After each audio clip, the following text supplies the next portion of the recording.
السلام عليكم. عمرك حسيت انك قاعد وسط زحمه حياتك وفجاه طقت في دماغك فكره ايه القرف ده؟ انا هقفل الموبايل وارمي اللابتوب واروح اعيش في الصحراء او فوق جبل؟ او لما تبقى في لجنه الامتحان وقاعد تزني في الورقه ومش عارف تكتب كلمتين على بعض وتبدا تستسلم وتبص من الشباك وتتخيل نفسك فلاح من مراعي سويسرا بترعى الاغنام وتزرع الارض وتحصدها؟ او فيديوهات السفر وزياره اماكن جديده اللي بتلاقيها فيها مونتاج سريع في فيديوهات الشورتس والريلز بتاعت الاجانب وهم رايحين شلالات او صحاري او مناطق زراعيه ريفيه او براري وغابات، وتحس انك نفسك تجرب الحوار ده وانت اصلا عمرك ما طلعت بره طرشوخ الليف في كفر الشيخ مركز مطوبس. كلنا بتجيلنا الحاله دي، بس الفرق بيننا وبين بطل فيلمنا النهارده اننا بنستعيذ بالله من الشيطان الرجيم ونرجع لشغلنا ومذاكرتنا تاني، اما هو فنفذ الفكره بجد.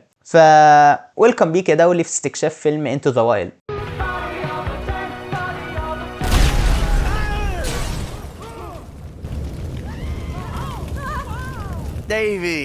الفيلم اللي هيخليك عايز تسيب حياتك كلها لحد ما تفتكر انك لما باقة النت بتخلص بتبدأ تظهر عليك اعراض انسحابية ودماغك بتبقى على قدك. القصة بتبدأ مع كريستوفر ماكاندلس، شاب امريكي وسيم متخرج من جامعة محترمة جدا، اهله معاهم فلوس ومستقبله قدامه بينور. الطبيعي ان كريس يشتغل، يجيب عربية احدث، يتجوز ويستقر، لكن كريس قال لهم لا، انا هعمل العكس تماما. الولد قرر يتبرع بكل مدخراته اللي كانت حوالي 24,000 دولار للجمعيات الخيرية. ساب عربيته في الصحراء، قطع بطاقته وكل ورقه الرسمي، سمى نفسه الكسندر سوبر ترامب، ما تسالنيش ليه، وقرر ياخدها مشي وركوب مجاني مع العربيات اللي بتقابله لحد ما يوصل لالاسكا.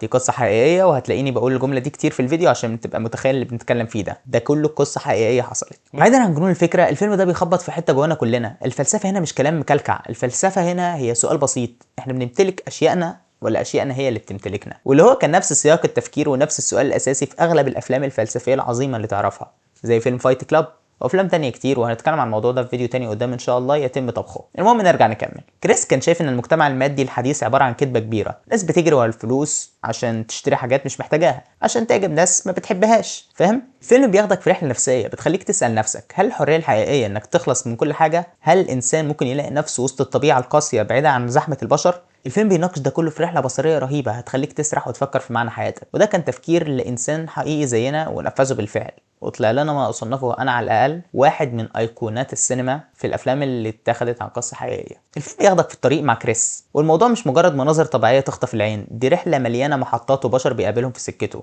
كل واحد فيهم بيمثل درس او حياه كامله. كريس بيقابل ناس عايشه في الهامش في كرفانات بره النظام خالص، بيقابل مزارع الشقيان اللي بيشتغل معاه في الحصاد وبيدوقه طعم الواقع، واكتر محطه بتلمس القلب لما بيقابل راجل عجوز خسر عيلته وعاش وحيد وبيرتبط بكريس لدرجه انه بيعرض عليه يتبناه ويبقى ابنه. كل الناس دي بتحاول تفرمل كريس، بيحاولوا يفهموه ان الحياه فيها حاجات حلوه تستاهل تتعاش وسط البشر. وتعالى بقى نعمل زوم ان على شويه من رحلته دي ونتكلم فيها. في سكته كريس بيعمل حاجات تبان مجنونه بس بتعكس تمرده المطلق. تخيل يشتري مركب صغير اللي هو الكاياك وينزل بيه نهر كولورادو، يفضل يجدف لحد ما يدخل حدود المكسيك تهريب من غير اي تصاريح ولا ورق، وحاجه في قمه اللي يا مزاجك يا دولي، وده حصل بجد زي ما قلنا. واشتغل شويه مع مزارع اسمه واين في الحصاد، يعرق ويدوق طعم الشغل اليدوي الحقيقي بعيد عن المكاتب المكيفه، لحد ما الحكومه تقبض على واين. وكأن الفيلم بيفكر كريس وبيفكرنا مهما هربت قوانين المجتمع هتطولك. بس المحطه الاكثر شهره في الفيلم ده واللي علقت مع اغلب الناس لما وصل لمنطقه اسمها سلاب سيتي، وده عامل زي مخيم كبير كده في الصحراء ملموم فيه ناس كتير عايشين في كرفانات. وهناك بيقابل تريسي واللي بتمثل دورها كريستيان ستيوارت في بداياتها قبل ما تتشهر في سلسله توايلايت. تريسي بتعجب بكريس جدا، شاب وسيم كلامه مرتب ومثقف وعنده حلم كبير. البت بتقع فيه، بتمسك الجيتار وتغني له وتحاول تقرب له وتلمح له بكل الطرق انها عايزاه يفضل معاها، يعني من الاخر بتقدم له عرض صريح بالحب والارتباط، الملاذ اللي اي شاب في سنه وفي ظروفه دي ممكن يمسك فيه بايده واسنانه. وانت قادره يعني صباح الفل سكريناتك وانت بتبعت للبنات على التيك توك: انا بطاطساي تحت رجلك يا ملكه وانا بحبك، وانت اول مره تشوفها في كومنتات فيديو على التيك توك عادي خالص، ووصل لي الكلام ده يا ملك وحالك ووضعك مش عاجبني خالص. لكن كريس بيعمل ايه؟ بيرفض بادب وشياكه عشان هو كاريزما وجامد زحليقه. جزء من الرفض ده بيرجع لاخلاقياته ومبادئه، عشان انا نسيت اقول لك يعني انها لسه قاصره عندها 16 سنه. بالله عليك استر وامسك شويه قبل ما تقول طب ما هي حلو وسنها حلو اهو مش عارفين. ما تطلعش علينا البيدوفيلي اللي جواك دلوقتي، ابوس ايدك مش وقته. وتيجي بعدها تقول لي هو فرق سن بين 22 و14 فرق مناسب ولا لا؟ اكشف وتعالج يا اسطى، اكشف وتعالج. بس مع ذلك السبب الاكبر والاعمق من كده بكتير ان كريس كان خلاص خاطب الاسكا رسمي على الورق. الاسكا الجزيره مش بنت، ها؟ انا عارف ان معلوماتك الجغرافيه بس هستر لك. الراجل الطيب بتاعنا قلبه وعقله ما كانش فيهم مساحه لاي بنت ولا لاي انسان.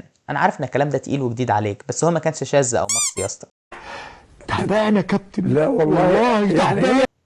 المشهد ده بينور لك حته مهمه جدا في شخصيته، عناده المطلق وايمانه المرعب بفكرته.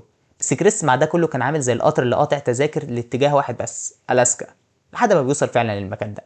بيلاقي الاتوبيس المهجور الشهير اللي بيسميه الاتوبيس السحري، بياخده بيت ليه. وهنا بتبدا المواجهه الحقيقيه. كريس بيبقى لوحده تماما قصاد الطبيعه القاسيه، بيصطاد عشان ياكل، بيقرا كتبه، بيحاول ينسجم مع الوحده عشان يعيش الحلم اللي دايما كان في دماغه. بس هل الطبيعه طلعت رومانسيه وحنينه زي ما كان رسمها في خياله؟ وهل الهروب من الناس هو اللي هيجيب له السلام النفسي الحقيقي؟ هنا بقى بنضرب فرامل ونوقف كلام عشان تستكشف انت الحاجات دي بنفسك يا ملك لما تتفرج على الفيلم، عشان مش هحرق عليك. وتعالى بقى في الاخر احكي لك عن شويه كواليس من ورا الكاميرا مجنونه زي قصه الفيلم بالظبط. المخرج شون بين فضل مستني 10 سنين كامله عشان عيله كريس الحقيقيه توافق وتديله حقوق القصه ويعملها فيلم. الراجل كان مقتنع بالقصه لدرجه انه مرضيش يعملها الا بموافقتهم الكامله. والممثل ايميل هيرش اللي عمل دور كريس عمل مجهود خرافي عشان يوصل لشكل كريس في نهايه الرحله. نزل وزنه حوالي 18 كيلو، ده غير انه عمل كل المشاهد الخطيره بنفسه. نزل في ميه متجمده، تفاعل مع دب حقيقي في التصوير. الراجل كان واخد الموضوع جد جدا. وطبعا ما تقدرش تتكلم عن الفيلم ده وما تذكرش الاسطوره ايدي فيدر اللي عمل الموسيقى التصويريه العظيمه بتاعه الفيلم ده.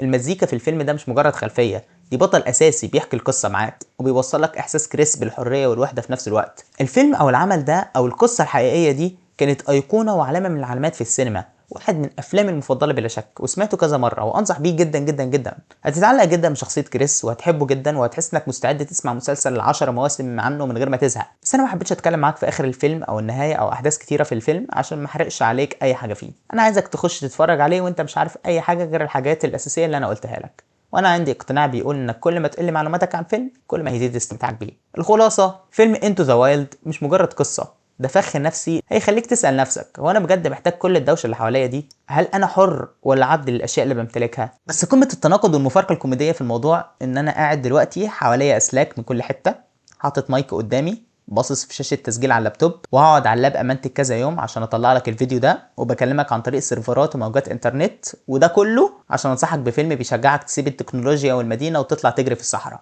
او تطلع بره الفقاعه اللي عايش فيها وتستكشف العالم حواليك. والاكتر تناقض بقى وبجاحه اني بصراحه بعد ده كله وبعد الكلام الفلسفي العظيم ده كله عن الاستغناء والتحرر من قيود المجتمع وانت قدها وانت اوعى تستغنى عني يا ملك. ما تنساش الاشتراك في القناه وتدوس لايك عشان تتابع الاستكشافات الجايه معايا، وانسى حوار التحرر ده وخليك معايا عشان ناكل عيش. ومساك فل يا جدع.